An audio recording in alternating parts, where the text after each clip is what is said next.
Blog Talk Radio. Hello, everyone. This is Laurie Smith on Blog Talk Radio. Good evening. It is 10 o'clock p.m. here in Calgary, Alberta, Friday night, August the 26th. And I'm glad to be here. This is Child Abuse Prevention is Up to Us, and we're on for 30 minutes. It's a live internet streaming radio broadcast from blogtalkradio.com.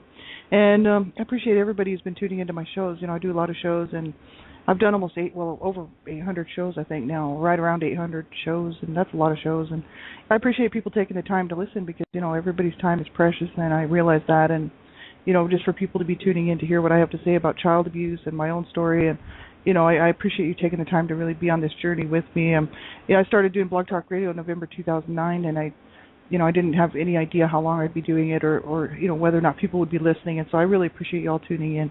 And, you know, tonight's topic, you know, we're really discussing, I've been looking at child sexual abuse for, you know, a couple of months now, as most people know, who's listening to my shows. And it's really mainly because I'm dealing with this in my own healing journey. It's something that, you know, I've had to face my whole life, but I didn't want to take a look at it. It was just too painful, and it's just just happened that it's now at the time for me to address it in my own healing journey. And, you know, so I thought, well, I'm going to talk about it, and, you know, it needs to be talked about. When you look at the stats out there, and the stats are what they are, you know, 1 in 3 to 4 girls, and they used to say 1 in 6 to 7 boys will be sexually abused under the age of 18 in some way. Whether that's unwanted sexual touching, molestation, you know, exploitation, rape, you name it. And now the stats are really, they're saying it's even worse. It's like 1 in 3 girls and 1 in 4 boys will be sexually abused under the age of 18 in some way. And this is unacceptable. This is completely unacceptable. I think it's, you know, whether it's just because more is being reported, you know, because abuse is always underreported. So whether it's just, you know, more is being reported or if it's just more occurrences, we don't know. But the issue is not one of us deserved that. Not one of us should have been ever abused sexually in any way. And so it doesn't really, you know, the stats to me it doesn't really matter. Like, one child is too many, you know. And we need to wake up. We need to smell the coffee, and we need to stop child abuse, period. All the different types of child abuse is ridiculous. And so that's why this is what I do. I talk about it. You know, I have to live with it, and I'm forced to live with it. You know, I didn't go into denial, and I didn't really, you know, split off to where, you know, I didn't realize that I was abused or anything like that. Like, I've had to deal with this my whole life because my family was very dysfunctional and very abusive all the way into our adult life. And, you know, it's something I face every day. And so I figured if I'm going to, you know, have to face it, I may as well do something proactive with it. And so I decided to start talking about it and really hopefully raise awareness and promote education regarding the issues surrounding child abuse. And I got involved with Dream Catchers for Abused Children nearly 2 years ago, pretty much around 2 years ago. And, you know, I'm no longer with them. And it was an awesome experience, you know. It was just such an awesome experience. And so, you know, I wish them all the best in the future. And I'm moving on, you know, to do what I'm going to continue doing, which is just working with groups who are doing a great job, and I'll probably do my own thing up here in Canada as well. But it's, you know, it's just everybody needs to be involved one way or another, you know. And we all have to use our voice. So whichever group you get in with, you know, just get involved somewhere. Like today there was an awesome campaign going on Facebook. It was called Abuse Victims Voice Day, Abuse Victims Voice Day. And you know, there were people posting on Facebook, there was people posting on Twitter, MySpace, everywhere to raise awareness regarding abuse, you know. And so it was great because everybody was just chiming in with their stuff and then, you know, passing website information around, and I was passing my stuff around. I was passing other links around because I know a lot of advocates because of what I do. And yeah, it's amazing to see how many people actually are standing up and stepping up to the plate. And so, you know, this is why I do what I do. So thanks everybody for tuning in. You know, you have to listen at your own discretion to all of my shows. I'm talking about abuse. It's a sensitive subject, and I don't sugarcoat it. Like, I don't make it look pretty or sound pretty or anything else. I'm just telling it like it is. It's torture. It's painful. It's horrible, and it kills children. And abuse kills people, right? And so I'm talking about child abuse prevention, and, you know, I'm not going to make it look or sound better than it really is. I just tell it like it is. So you have to listen at your own discretion to all of my shows, any and all of my shows. And you have to know what's good for you to listen to. If you think the topics might, like, bother you or trigger you, you need to be aware of that. It's clearly your choice. And young people under the age of 18, this is not a show for younger children. I just ask that if you're under the age of 18, 19 years old, make sure that you have an adult listen to the show with you who can help you make a decision whether you should be listening or not. Because there's a lot of adult content on my shows, and I just believe in protecting children at all times. Even though it's all about stopping child abuse, we have to protect children. And so you need to have permission really to listen to my shows if you're under the age of 19, I say, because I care about kids. And there's a chat room present here, and you just need to know how to keep yourself safe online, and know that you deserve to be protected, and you deserve to be aware that you need to be careful what you're doing, what you're getting involved with, and what you're listening to. So I want to talk tonight. I want to kind of continue on and looking at the Web for Health, and that's www.web, W-E-B, the number 4, and health.info. And this was an article actually I was looking at, I believe it was Wednesday night we were looking at this, and it's consequences of sexual abuse, effects of child sexual abuse, symptoms of child molestation and child sexual abuse signs. And this is an article from webforhealth.info. And just sort of going through it, like I was actually just talking about and giving people a little perspective of my own perspective of being abused as a child and suffering from sexual abuse and CSA incest, right? And so, it's affected my life in a huge way, and it's made a huge impact on my life. You know what I mean? Like I lately, this last few months, have been really going into the CSA incest stuff that I suffered as a child, and mainly I used to just sort of talk about the physical abuse or the verbal, emotional, psychological abuse and whatnot that I suffered as a child, but and always a little bit about the child sexual abuse, but never really going into details. And it's harsh what it's done to my life. It's absolutely horrible what this does to people. I know a lot of survivors of child sexual abuse, which I would not name names, and just to see how it affected their lives. It's very painful just to know what they're suffering and what they're going through as adult survivors of child sexual abuse and child abuse, period. Anyway, I don't care whether it's verbal, physical, whatever, neglect. It's all very painful.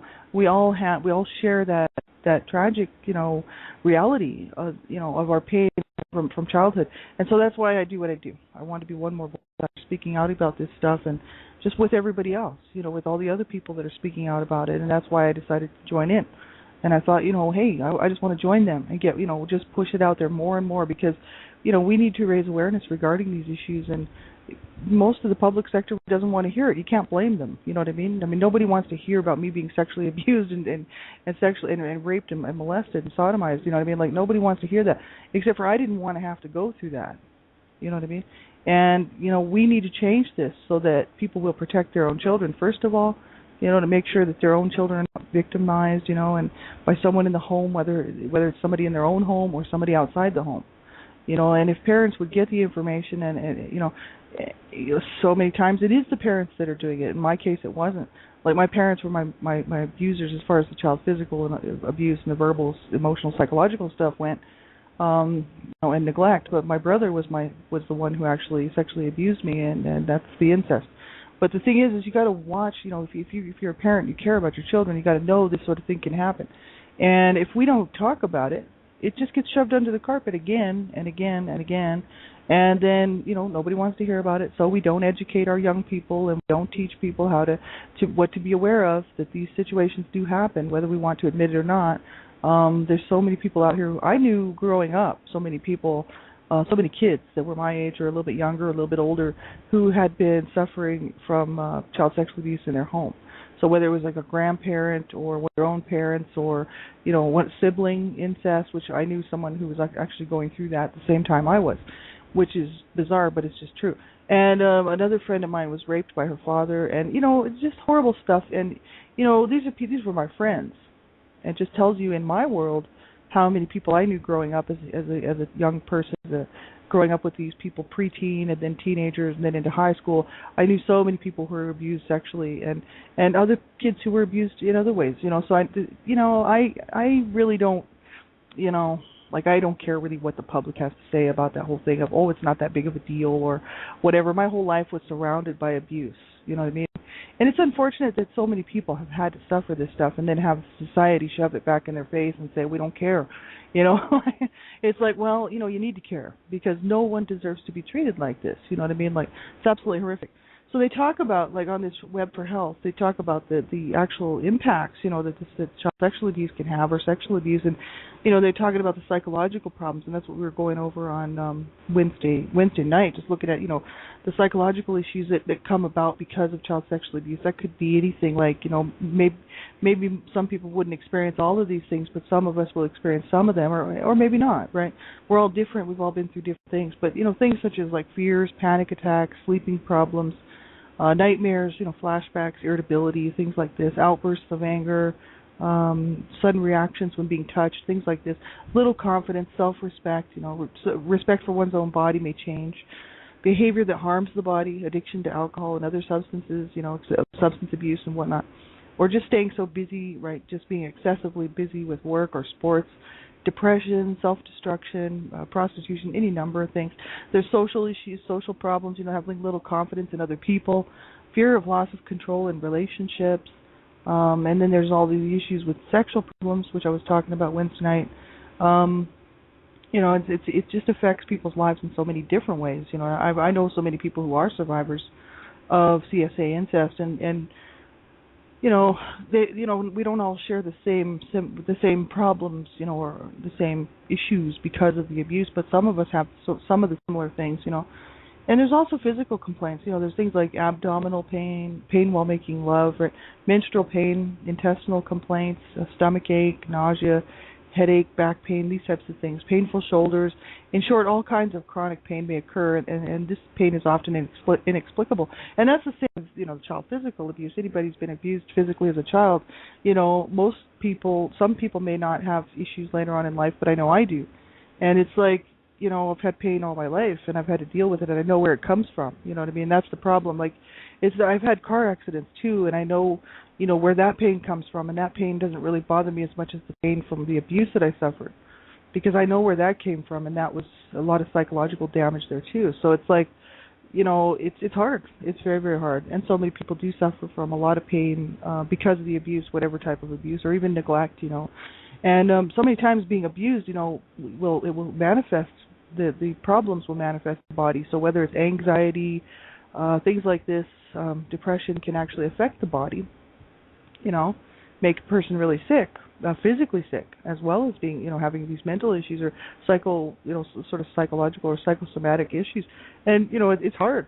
It's very, very hard on a person. Just holding yourself tense all the time, or just being stressed out, or unhappy and just down and depressed and stuff. Quite often, survivors just go through periods of time, maybe not their whole lives, but periods of time where they have a hard time with this stuff.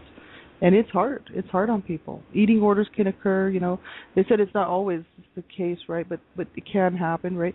And so that when the patient's in reaction to a harmful event, disordered for more than a month in such a way that they can't go to school, they can't work, isolate themselves, or experience other negative consequences, then one can talk about a post-traumatic stress syndrome. And this disorder originates in reaction to a very harmful event, and has three characteristic symptoms, which would be denial and repression, alternating with re-experiencing, and they are always over-irritated, it says here. So, I don't know. Like, I've never been diagnosed with PTSD, post-traumatic stress disorder, but, I don't know. Some of the symptoms seem like kind of similar to what I've experienced, and not all of them, just some of them. I don't know if I have PTSD or not, but I wouldn't doubt it, because I've been through a lot of trauma and had a lot of trauma in my life, and not just from the abuse, but then a lot of issues that happened to me as a teenager because I was living a high-risk lifestyle, and also just car accidents that nearly killed me and things like this. It's hard on people, this kind of stuff. You know what I mean? Denial and repression, they talk about that. And they say that they deny, like a survivor of child sexual abuse might deny or repress the harmful events. They don't want to talk about or avoid certain situations. At an older age, memory of sexual abuse is often completely suppressed, but can sometimes be recovered in psychotherapy. They said it is, however, difficult to determine if such recovered memories are memories of real experiences or memories of dreams or imagined events. And this difficulty can be a problem. They said if you want to prosecute the abuser, but it's not a problem for treatment using modern psychotherapeutic methods. And that's just the issue. And they, I've read so much on this stuff. This is what I do, right? I just continually study the information that's out here, and I've seen a lot of websites that say the same thing as this one is saying, that a lot of this stuff could be memories of dreams or imagined events. But then I see other websites out there where there's PhD doctors and people who know the same type of information say that that's just really not the case. It's rarely the case that somebody would just make this stuff up or that somebody would just imagine it. They said usually when you have some sort of something that eats away at you inside and it's bothered you forever, but you never really knew what it was, and you might have a flashback here and there, but it's very vague. They said something happened to cause that. They may not be able to ever get to the real truth of what it was, but something happened.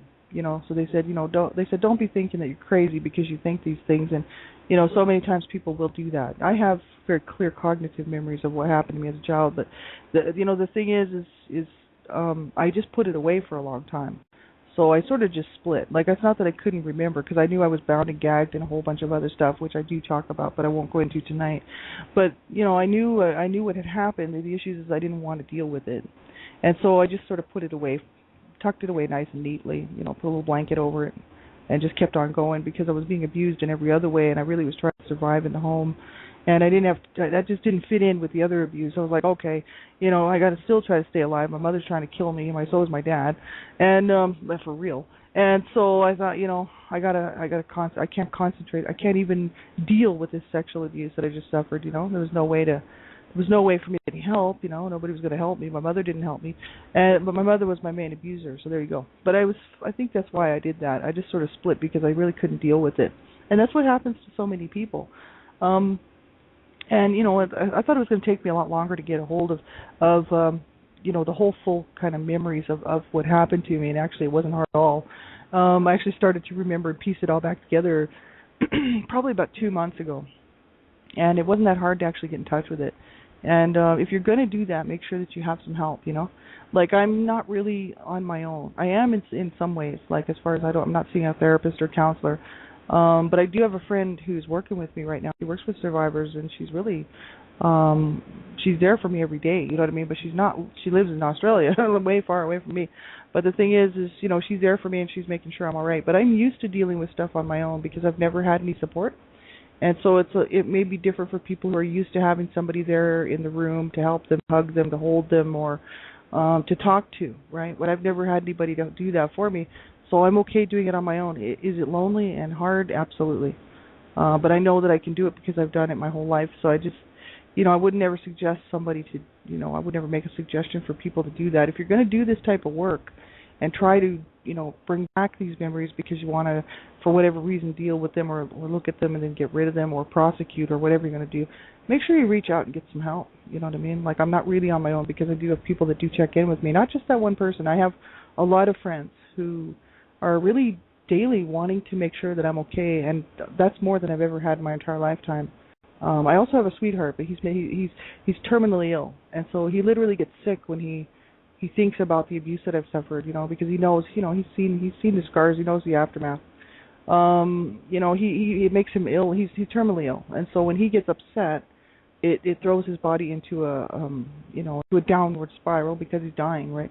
And so, when he thinks about the abuse that I've suffered, he actually gets nosebleeds because he gets so angry, and so he's just like, I can't deal with this because it'll kill me, because I want to kill them, right? And so, this is the issue. I feel so really. I mean, I sometimes feel like I'm a little bit alone, but I'm actually really not. I have a lot of people in my life that do care about me, and I think that's awesome because that's I went for many years not in that situation. So make sure that you do get some help if you're suffering with this stuff, right? I talk about this on my morning show, really, the One Child Abuse Survivor to Another. If you're just tuning in and you have never listened to that, that's my healing journey, One Child Abuse Survivor to Another. And I just want it to be just a bit of a encouragement for people to keep going, you know what I mean, and to get help, to reach out and not allow themselves to destroy themselves or be destroyed by the abuse that they suffered.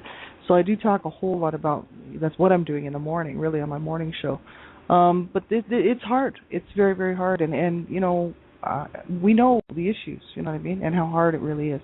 And that's why I'm always encouraging people, do not just suffer on in this, get some help, Re-experiencing is another issue with PTSD. They experience the events again.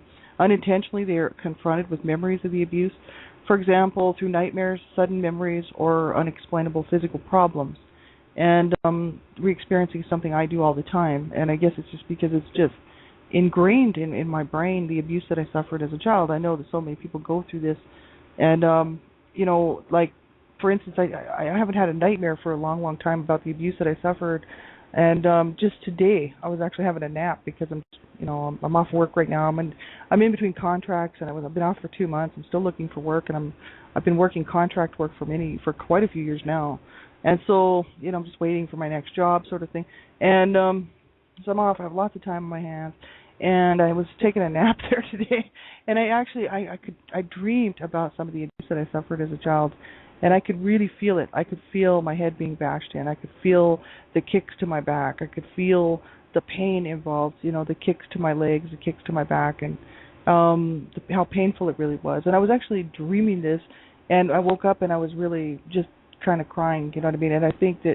sometimes the abuse stuff comes out in my nightmares, and I haven't had one for a while. It's been quite a few years that I remember having a nightmare like that about the abuse I suffered as a child. But today I actually did, and I'm not sure if maybe I'm just having some pain or something, and it just made me think of the abuse that I suffered or something. But re-experiencing these things, quite often people will. I used to have a lot of flashbacks that really would interrupt my day. I'd be at work and I'd have a flashback of my mother beating on me, and the aftermath of the beatings and stuff, and it would just, it would put me in a bad mood. And of course, for the rest of the day, I'd be thinking about that, right? And so, it's very hard on people. Like, I know people have had issues with this stuff, and it's not easy.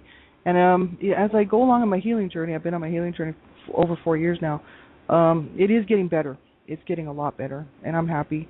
And I'm seeing progress, in myself, and I'm seeing progress in the journey. And it's just slow and steady. So I'm not in any rush to try to do it and just get it done, because I want to make sure that once I do it, it's done for good, right? I want to heal and I want to be well. So I'm not rushing it. I'm just taking my time, and but I just hope that people will reach out and get some help. 2 of my brothers killed themselves. They were abused as children too. They lived in the same way I did. They grew up in the same mess, and they killed themselves. That just tells you, people say, well, how bad was it? Well, that's pretty bad. I mean, my family's suicidal, so there you go. But my brothers, like 2 of them killed themselves, and one of them was my brother that sexually abused me and raped me and sodomized me, and he killed himself at the age of 33, and I was 20. And so I talk a lot about that, recently, because of what I'm doing with, working through my healing journey. And it's just, so I couldn't prosecute. You know what I mean? Like, he killed himself, and I went to and would I have been able to prosecute anyway? Probably not. The damage was done. Right now, the proof was there. Because when I went to the gynecologist for my first checkup, I was talking about this on one of my last shows. I actually wrote on the card, the card for your information card. This is a first-time visit, so I had to fill out all that information, and I put that I was a virgin. I had never had sexual intercourse with anyone, and so they did the exam. The lady was like, so you say you're a virgin, you've never had sexual intercourse with anyone? I'm like, yeah, that's right. And she's like, well, I've got, I don't think so, honey. You're not a virgin, right? And I'm like, no, I am a virgin, right? Because I didn't want to tell her, oh, my brother raped me and sodomized me and sexually used me for about 7 months, or at least 8 months, somewhere in there. And I didn't want to admit that. I didn't want to even think about it. I had, I was 21 years old. My brother just killed himself, and I didn't want to think about that. And so she was like, well, you're an adult now. It's up to you whether you want to press charges, but we have to record what we're going to record. And you've been sexually abused as a child, and so we see the scars, and like, you won't probably be able to carry a child, and if you can conceive, it'll be a miracle, right? But your body probably will not carry a child, even if you do conceive a child. So I was like, well, I'm a virgin, right? It's just like, in total denial. And the reason I laugh about it is because it's so absolutely sick and twisted that this happens to people, but it's the truth and the reality. And so I never did have any children. I actually lost my baby halfway through, and they did many times over and over tell me that I was going to probably not be able to have children, and that probably not even be able to conceive. But if when I did get pregnant that one time with my sweetheart, who I'm with now, we were both going to be parents, and they said, man, it's a miracle you even got pregnant. That's wild. Like, they were like, we really thought that you wouldn't be able to. And but I lost the baby halfway through, so I wasn't able to carry children. And that's the legacy my brother left me. Absolutely horrible what people do to children, and yeah, I want to stop child abuse. Period. I want to stop it all. I want to stop child physical abuse. I want to stop child verbal abuse. I want to stop child psychological abuse. I want to stop child emotional abuse. Like I'm just all about stopping child abuse. I want to stop child sexual abuse and child neglect. I want to stop it all. And I hope that that my voice carries out to whoever's listening, and I have a friend here in the chat room that that you will do the same thing and never stop shouting out. For these kids out here today who are going to be raped and sodomized, they're going to be killed, they're going to be beaten to death, they're going to be burned, they're going to be tortured, right? Some will live and some will die. And the ones that live, will have a hard time. And it's we need to stop this, and it is doable. It's completely doable. And people think, oh, how is it doable? Well, education. Education is the key. And it is going to take generations to do it, but if we start now, we can save children's lives, and that is so important. So don't give up on it. You know what I mean? Over-irritation they talk about. They say they're easily affected, hot-tempered, jumpy, excessively alert, and don't fall asleep easily. Now, that's with people they're talking about PTSD, survivors of child sexual abuse and PTSD. I don't know about that. I've never, I don't know I'm not a PhD. I'm not a psychotherapist. I'm not a therapist. I don't know if people who have PTSD are easily affected, hot-tempered, jumpy, excessively alert, and don't fall asleep easily. I've met people who actually say that they are diagnosed PTSD, but they've never told me. They don't appear to be hot-tempered. They don't appear to be easily affected. But maybe they'd be able to give you a better answer to that. You know what I mean? I know when I was younger, I used to have a lot of problems with anger issues. I'm getting better as I get older because I don't want to hurt people and I don't want to hurt myself. 4 years ago, I made that decision that I wouldn't hurt myself, but probably 20 years ago, I made a decision I didn't want to hurt people. So in my 20s, I decided I didn't want to live a violent lifestyle anymore. I mean, I was used to living in a violent lifestyle my whole life, and my parents taught me how to hurt people, right? That's what they taught me how to. They hurt me, and they taught me how to hurt people, and that's what I did. So as this is the issue until I hit about 21, 22 years old. I decided I wanted to change my ways. I didn't want to be violent. I didn't want to live like my parents had shown me how to live, right? And I didn't want to hurt people because I knew what it was like to be hurt. And so I thought, man, I got to change my behaviors. I got to change the way I'm doing things. I need to try to be a good person, and try to do the right things. You know what I mean? Because I had been brought up so badly by these two monsters. And so it took me a long time really I had to actually go and kind of move away and do some serious thinking. I went to the Grand Canyon and spent like a year there on my own, just out in the middle of nowhere. And I used to take periods of time like that and just kind of go off and think things through and try to do things like try to change my behaviors and change the way I was change me. And so it affected me in a huge way. I used to be extremely hot-tempered and jumpy and excessively alert, you know what I mean? But I don't know if everybody would be that way. It's just some of the stuff I relate to and some of it I don't. And falling asleep easily. I mean, sometimes I do, sometimes I don't, and I mean, it just depends on what's going on in my life, So I don't know, some of these things may be something similar to what other people are experiencing. Some people may experience more than one of those things or none of those things or all of those things, right? Because we're all different. And so, but we do know that it's incredibly damaging, child sexual abuse, and it is, it's hard on people. So if you're dealing with these issues, if you're a survivor, you make sure you get some help, right? And Monday night, I want to look at another. It's from Web for Health as well. It's sort of you can go through there and scroll through there. It's the next portion of this, and they're actually talking about. Let me just scroll down. I'm trying to bring up the link, but it won't come up.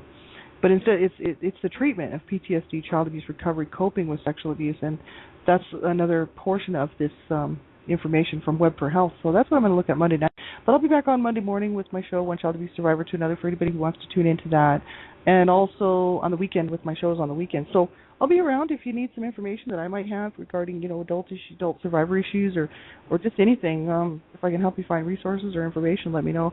And otherwise, have a great weekend, everybody, and we'll talk to you real soon. Make sure you reach out and get some help. If you know a child's being abused, you do the right thing. You make a phone call. You report it as a crime. Child abuse is a crime. I want everybody to remember that. It's a crime. It's against the law. It's illegal. And so it needs to be reported to the law as well as your other, the other places, that within your own area, cities, towns, whatever. But make sure you do report it as a crime to the police as well, because it needs to be logged as a crime. Otherwise, social services may not consider it a crime. They might consider it family problems, and the child may end up staying in the home and be abused and be killed. This is what happens to a lot of kids. So make sure you do the right thing and report it. It is a crime. It needs to stop. And the only way we're going to be able to stop this stuff is if everybody, really, if we can get the education out there so that people will stop abusing their children, we could stop child abuse. But also people to make sure the children in your own lives are not being abused, right? Very important. Okay, have a great night, everybody. Talk to you real soon, and take good care of yourselves.